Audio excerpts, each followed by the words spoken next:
非常之感謝大家啦，對我哋學校咧1年1度嘅親子校友園遊會咧嘅大力支持啦。咁咧一如既往啦，我哋每年咧呢一個園遊會咧都係我哋學校嘅大型活動之一。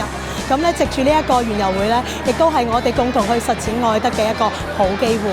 咁咧我哋嘅園遊會啦，亦都係咧係支持明愛㗎。咁亦都希望咧我哋咧透過支持明愛啦，去幫助咧世界上更多有需要嘅近人。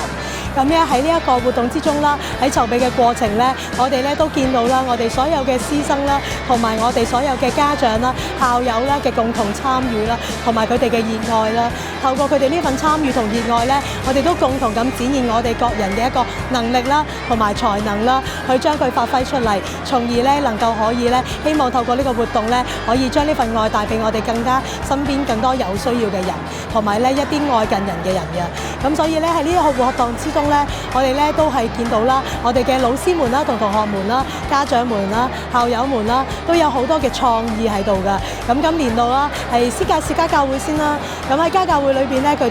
哋除咗咧係1年1度嘅一個食物義賣之外啦，咁今年咧亦都新增咗一個面部彩繪嘅項目，亦都咧吸引咗唔少嘅小朋友嘅喎。咁咧而喺我哋嘅學生方面啦，咁咧 SDGs 嘅推廣大使小組咧，亦都咧係製作一啲咧由咖啡渣製作嘅一啲番梘啦，亦都係宣傳呢個可再生嘅概念㗎。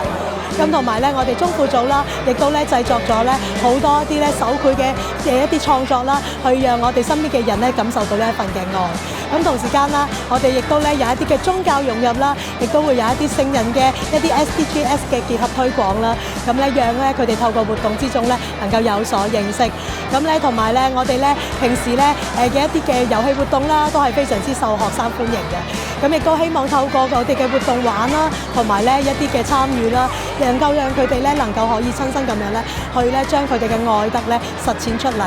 每一個人咧一份力量咧加埋咧，就係能夠一個好大嘅力量咧，去讓佢哋一啲有需要嘅人咧都能夠感受到，同埋能夠得到支持。所以咧希望咧我哋嘅園遊會咧繼續發揮呢一份咧，能夠可以咧動員大家嘅一個愛德嘅力量，去讓我哋身邊嘅近人咧都能夠感受到呢一份嘅美好。多謝大家。